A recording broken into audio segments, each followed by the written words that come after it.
Water signs, tignan po natin kung ano yung mensahe para sa iyo ngayong araw. Keep in mind po na ito ay general reading lamang, so hindi po lahat ay makaka-relate, so be open-minded. Sa mga hindi pa po nakasubscribe dito sa ating channel, please subscribe na po kayo and palike na din po ng ating video. At sa mga nais pong mag-avail ng ating private readings ng ating Evil Eye Amulet, ng ating Tiaras Bracelet, makikita nyo po yung link sa description box. Tarot Intentions by Aliana Reyes. Pwede nyo rin po palang panoorin yung inyong Sun, Moon, Rising, and Venus signs. Para kasi kung hindi kayo talaga nakaka-resonate sa Sun sign ninyo, pwedeng sa Moon sign or sa Rising sign po kayo maka-resonate. Okay, so we have 9 of Swords. Nahirapan po ba kayong matulog? Yung iba sa inyo may anxiety kayo, nag-overthink talaga kayo. Yan, ang dami-dami yung iniisip. Pwedeng puyat, napuyat kayo. We have 9 of Cups. Okay, so meron naman pala kayong parang you are very excited pala. Yun yung nafe-feel mo. Kaya yung iba sa inyo, hindi kayo nakatulog. Pwedeng may imi-meet kayo na someone ngayong araw na to. O kaya naman, meron kayong mga hinihintay na good news na hindi na kayo makapaghintay kung kailan ninyo marireceive. So, lagi kayo nag-overthink about dun sa bagay na yun. Okay, so we have the Sun. Okay, ayan. So, meron ka yatang imimit talaga dito. Pero this is good news. So, ayan, madaming good news naman na paparating para sa'yo. Tignan natin kung ano pa ba yung mga pwedeng mangyari sa life mo ngayon. Some of you naman po, happy kayo, happy and excited kayo. Tignan natin, ano pa ba yung mga pwedeng dumating sa life mo ngayon? Ano pa ba yung mga pwedeng mangyari? We have 4 of Cups. So, yun nga, naiinip kayo. Okay, excited, naiinip, happy. So, yan. Tignan natin. Parang hindi nyo alam kung ano ba, tama ba yung path na dinadaanan ninyo. Nasa right path ka ba? Or, ano ba yung gagawin mo? Parang hindi ka satisfied. Alam mo yung parang kahit ang dami mo nang nagawa, water signs, ang dami mo ng efforts na binigay, parang hindi ka pa rin masaya, hindi ka satisfied dun sa resulta na mga natatanggap mo. We have the Star. So, pero meron naman tayo ditong healing, may renewal tayo dito. Sabihin natin na may mga dreams ka naman talaga na ma-achieve po. Tignan natin, ano pa yung mensahe? We have the Tower. Kaya lang kasi may mga, sabihin natin, may mga unfavorable changes. Siguro yun yung nafe-feel mo na unfavorable yung mga changes na to pagdating sa life mo. But the thing is, hindi naman po talaga yan unfavorable. Kung hindi, para sa'yo talaga yung mga pagbabago na yan. Hindi mo lang siguro siya na-appreciate ngayon. Pero para po sa'yo ito. Yan. Yes, meron ka ditong mga bagay na hindi mo na talaga siya mapipigilan. Pagbabago na talaga. As in, kahit ano yung gawin mo, hindi mangyayari yung gusto mo. Kundi mangyayari yung plan sa'yo ni Universe. Tingnan natin. So, yan. Kung may mga bagay dito na hindi mo na talaga makontrol, just let go. Sa family mo, we have 7 of Pentacles. Pwedeng sobrang busy ng family mo. Ayan. Hindi ko alam kung may mga tinutulungan yung family mo. Water signs. So, ang nakikita ko kasi dito, pwedeng meron kang family member na sa sobrang dami niyang goal, alam mo yung parang binubuhat niya lahat. Hindi naman niya kaya. So, pwedeng ikaw yan. Pwede rin na ikaw yan. We have 9 of Pentacles. Ayan po. So, more on, parang nag-iipon yung nakikita ko dito. Siguro, iniipon nyo pa yung family nyo. Diba? Pwedeng nag-iipon pa kayo para sa mga goals talaga po ninyo. So, hindi mo lang to goal, pwedeng goal din po ito ng iyong family. Pero, yun yung nakikita ko dito. Parang, you are taking too much to handle. You are taking too much things to handle. We have Queen of Wands. Pagdating naman po sa iyong mga kaibigan. Okay, so pwedeng friend mo yung hinihintay mo na mag-message sa'yo. Pero hanggang ngayon, hindi pa rin siya nagme-message. Hindi ko alam kung may naglayas dito na kaibigan mo. Ayan, we have the Chariot. Pwedeng meron ditong friend mo na involved sa third party. Kaya parang alam mo yun, parang, or meron ka bang karelasyon, tapos friend mo yung involved dun sa relasyon ninyo. So, naguguluhan ka dito. Parang gusto mong malinawan, gusto mo siyang kumprontahin. May ganyang energy na pinapakita. Pero for some of you naman, pwedeng kung hindi man kayo involved doon, I mean, sa third party thing, so pwede po na, kasi kayo yung pinagsasabihan ng kaibigan mo. So, parang feeling mo involved ka na rin. So, pwedeng hindi siya nagme-message sa'yo. So, naiisip mo baka may nangyari na sa kanya. Oo. Or ano na ba yung ginagawa niya. So, concern ka rito. Sa love life mo naman, we have Ace of Wands. Okay, so meron dito efforts po ang binibigay sa'yo. Hindi material things, kundi efforts. Napapasaya ka ng taong to. Some of you, pwedeng ang kasama nyong tao, ang karelasyon ninyo is yung, alam mo yung mahilig magpatawa. Yung ganyan. Hindi childish siya, hindi immature, kung hindi mahilig siyang magpatawa. Ano ba yung magaan yung energy niya. Yung humor niya, ayun. We have the Magician. Yan po. Parang gusto lang talaga nung taong to is maging happy ka.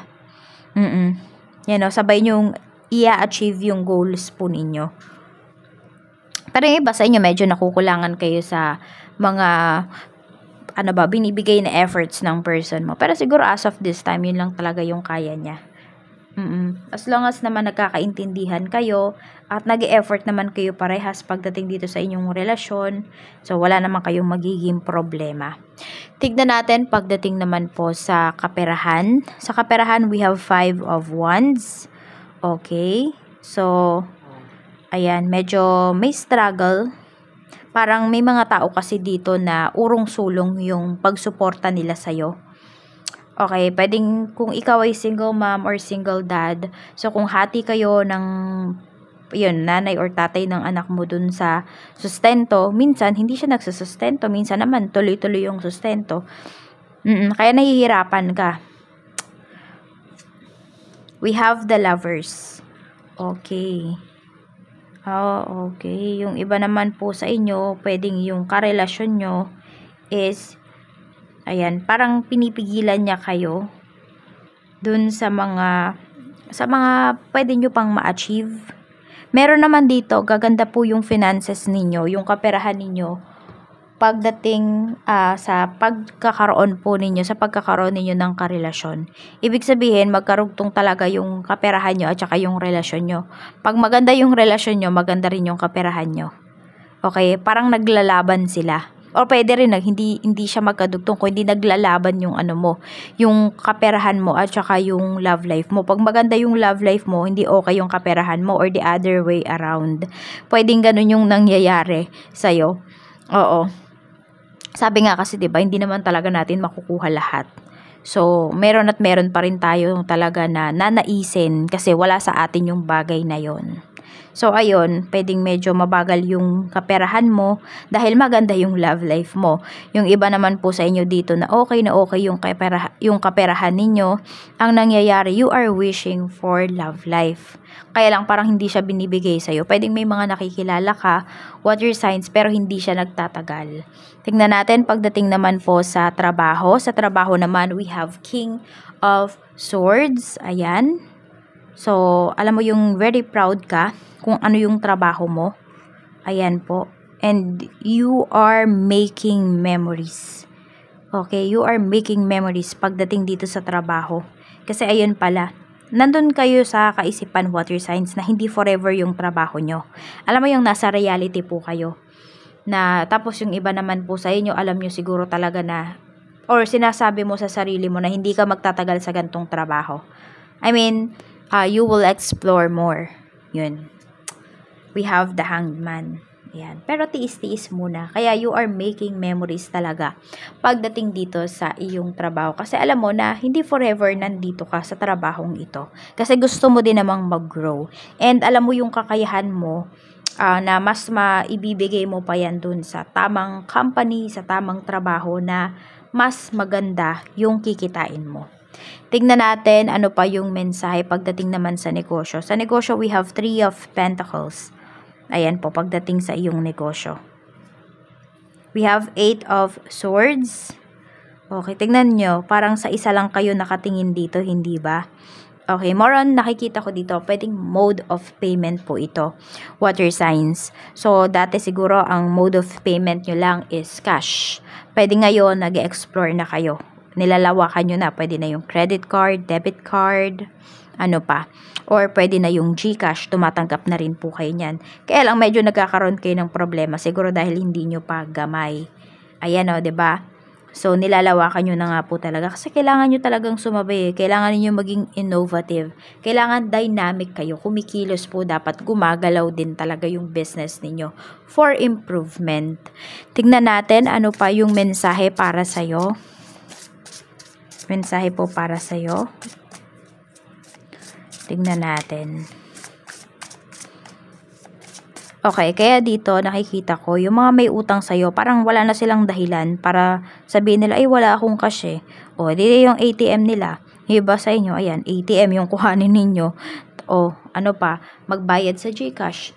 Tingnan natin kung ano pa yung, or sa Paymaya, yung mga ganyan. Okay. Investments. Okay. We have partnership. So, 'di ba, sinasabi ko sa inyo talaga, prioritize your connections. Ito, yung partnerships na to, pwedeng hindi lang to regarding sa love life. Pero somehow, or siguro some of you, pwedeng sa love life nyo talaga to. Pero ang sinasabi din naman na partnership dito is yung mga tao po talaga na makakatulong sa inyo. Ibig sabihin yung mga tao na nasa power, yung may kakayahan. So, palawakin nyo po yung, yung network ninyo. We have home base. So, some of you, ayan, pwedeng home base po yung business ninyo. And sinasabi rin sa inyo dito, change your environment.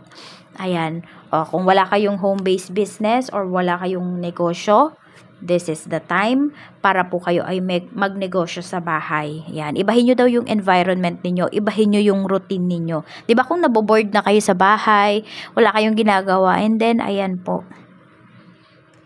Investments. So, may mga investments po ba kayo dito? Yung iba sa inyo, pwedeng ang investment ninyo is bahay talaga. For some of you, nag-i-invest kayo sa mga tao. Sa mga tao na makakatulong po talaga sa inyo. Ayan, sabi dito, investments made will have positive results that will bring prosperity. Invest wisely. So, mag-invest kayo talaga. Depende yan sa ano ba yung gusto ninyo at ano yung sa tingin mo na okay talaga para sa'yo. Yung hindi ka mahihirapan, dyan ka po mag-invest. O some of you, pwedeng sa gold, dyan kayo mag-invest. Saan pa? Sa lupa. Diba? Tapos pinapaupahan ba ninyo yung lupa? O kaya naman, nagre-rental house yung iba sa inyo. Nagpaparenta kayo ng bahay or nagpaparenta kayo ng sasakyan. So, yung mga ganun po, tignan ninyo. Or dyan sa bahay ninyo, sabihin natin may sobrang kwarto, tapos, parentahan po ninyo. Yung tipong ganun, pero syempre make sure lang na secure yan. Or yung nyo talaga, sabihin natin, yung magbo-board dyan sa room na yan, ay okay talagang tao. So, ayan po. At ito naman pala yung iyong lucky numbers. Okay, so we have number 5, number 51, 57, 39, 10, and we have number 18. Maraming salamat po. Mag-iingat kayo always and more blessings to come.